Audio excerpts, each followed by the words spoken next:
আপনি যে চিল্লাইতেছেন, আপনি মুসলমান, রসুলের উম্মত, আপনার ঘরের আলমারি শুকেছে, বাঘ ভল্লুক বানরের ছবি নাই, এগুলো নামান না কেন?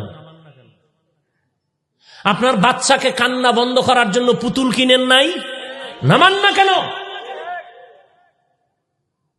কাদিয়ানীদের পণ্য আরএফএল কোম্পানির বালতি বদনা ঘরে নাই, ফেলে দেন না কেন? ময়দানে চিল্লানো আর ঘর ঠিক করা বহু ব্যবধান, বহু ব্যবধান। বেশি বুঝবেন না। সরকারের সাথে হাটহাজারীর হুজুর সহ ইতিহাস শ্রেষ্ঠ এক সুসম্পর্ক মিথ্যা। আলেমদের সাথে একটা সম্পর্ক সরকার ওলামা কেরামদের প্রতি যথেষ্ট নমনীয়।